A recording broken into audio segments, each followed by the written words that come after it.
नमस्कार। अगर आप बहुत सारी समस्याओं से पीड़ित हो और कुछ ऐसे जालिम उपाय ढूंढ रहे हो कि जिससे आपके सभी समस्याओं का निराकरण हो सके, तो इस वीडियो को एंड तक जरूर देखिए, क्योंकि दत्त जयंती का अवसर बहुत ही नज़दीक आ रहा है। इसमें कुछ ऐसे चीज़ों के पारायण आप कर सकते हैं, ऐसे ग्रंथों के या मंत्रों के पारायण आप कर सकते हैं जिन साधनाओं को करने के बाद आप सारी समस्याओं से बाहर निकलेंगे।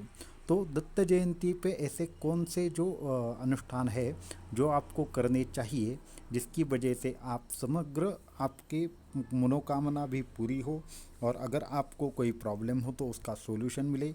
तो उसके लिए ये वीडियो को एंड तक देखना ना भूलिए और हमारे वीडियोस को और चैनल को सब्सक्राइब कीजिए और वीडियो को लाइक कीजिए। अभी हम वीडियो शुरू करते हैं। तो दत्त जयंती जो आती है, तो तब भगवान दत्तात्रेय का अवतार उस दिन हुआ, ऐसा माना जाता है। भगवान दत्तात्रेय की परंपरा बहुत बड़ी और लंबी है।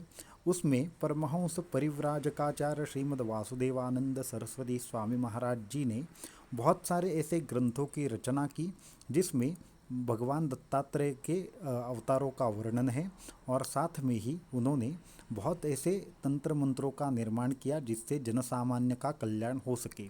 तो इसके बाद मैं दत्त जयंती तक बहुत सारे ऐसे अनुष्ठानों के बारे में आपको बताने वाला हूँ कि जो आप करके अपनी मनोकामना पूर्ति कर सकते हैं, और जिससे आप खुद क्या कर सकते हैं, आप खुद ब खुद घर बैठे ही इन सारी साधनाओं की सिद्धि कर सकते हैं, जिसमें बहुत सारे नियमों की आवश्यकता नहीं और कोई भी बहुत जल्दी इन अनुष्ठानों को करने में सक्षम हो। तो शुरू करते हैं। तो जैसे दत्त महात्म्य, तो दत्त महात्म्य हे परमहंस परिव्राजकाचार्य श्रीमद् वासुदेवानंद सरस्वती स्वामी महाराज विरचित एक बहुत बढ़िया ग्रंथ है, उत्तम ग्रंथ है, जिसका गुरु चरित्र के जैसा ही पारायण किया जाता है। गुरु चरित्र एक तो बहुत उसके नियम थोड़े कड़े हैं, पर दत्त महात्म्य का अगर आपको पारायण करना है तो आप ज़रूर सोच सकते हैं। इसका भी 7 दिन का पारायण रहता है, 3 दिन का रहता है या 1 दिन का रहता है। जो लोग गुरुचरित्र थोड़ा बड़ा ग्रंथ है, उससे ये थोड़ा छोटा ग्रंथ है, पर इसका भी अनुभव उतना ही है जितना गुरुचरित्र का आता है। तो गुरुचरित्र से ये अगर इसकी बात की जाए तो गुरुचरित्र के इतना ही ये भी ग्रंथ फल देता है, या फिर इस ग्रंथ का भी बहुत बड़ा अनुभव आता है लोगों को। जैसे अगर मैं बात बताऊँ, एक गृहस्थ थे जो कोल्हापुर में रहते थे। उन्होंने दत्त जो हमारा गुरुचरित्र है उसका पारायण करने का उन्होंने बहुत बार ट्राई किया था, पर उनसे हो नहीं पा रहा था। तो जब वो हमारे पास आए तो हमने उनको बोला कि आप दत्त महात्म्य का पाठ करके देखो, आपका काम हो जाएगा। और उसी तरह से उन्होंने दत्त महात्म्य का पाठ किया और उनका काम पूरा हो गया। तो दत्त महात्म्य एक अतिशय सिद्ध है, सिद्ध ग्रंथ है। वो गुरुचरित्र इतना ही सिद्ध है, और बहुत सारे लोगों को जो गुरुचरित्र का पारायण करना जिनको मुमकिन नहीं है, उन्होंने दत्त महात्म्य का पाठ करके देखना चाहिए। अगर किसी को ये चाहिए तो वो हमें बोल सकते हैं या फिर दुकान से भी ले सकते हैं। ऐसा कोई नहीं है कि हमसे ही लेना चाहिए। लेकिन दत्त महात्म्य ये बहुत अद्भुत ग्रंथ है। इसके बारे में मैं आगे डिटेल में अलग वीडियो बनाऊंगा। तो फिर गुरुचरित्र, तो गुरुचरित्र का पारायण भी आप दत्त जयंती के उत्सव के दरमियान कर सकते हैं। इसका 7 दिन का, 3 दिन का या फिर 1 दिन का पारायण रहता है। वैसे तो इसके 52 अध्याय है और इसको विशिष्ट क्रम से बोलना पड़ता है। एक दिन विशिष्ट संख्या से अध्याय आपको बोलने हैं, दूसरे दिन तीसरे दिन की संख्या यहाँ पे निर्धारित है। ये भी अत्यंत सिद्ध ग्रंथ है। ऐसी कोई भी बाधा नहीं जो इस ग्रंथ के अनुष्ठान से चली न जाए, या फिर ऐसा कोई भी कोई भी समस्या नहीं जो इस ग्रंथ के पारायण से सॉल्व न हो।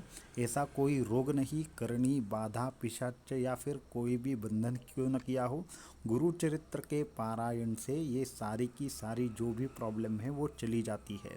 यहाँ तक के ब्रह्म संबंध या फिर कोई भी भूतिया अगर हो तो वो भी पूरी की पूरी तरह से समस्या मुक्त हो जाता है।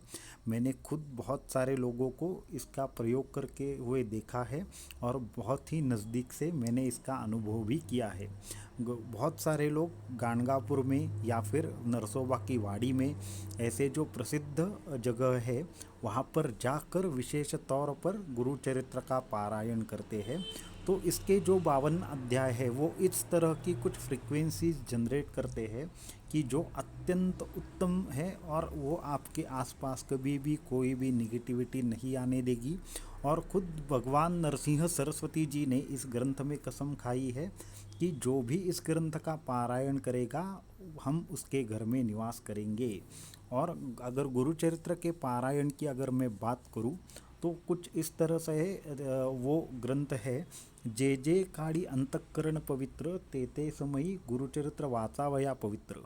तो उसके लिए कोई भी समय ऐसा निश्चित नहीं है। आप जब भी भक्ति से भगवान दत्तात्रेय को बुलाएंगे तो वो खुद स्मर्तुगामी है, वो बहुत ही दयालु है, कृपालु है, वो स्वयं ही स्मरण मात्र संतुष्टाय ऐसा उनके लिए बोला गया है। तो स्मरण से ही वो संतुष्ट होकर आप पर कृपा करेंगे।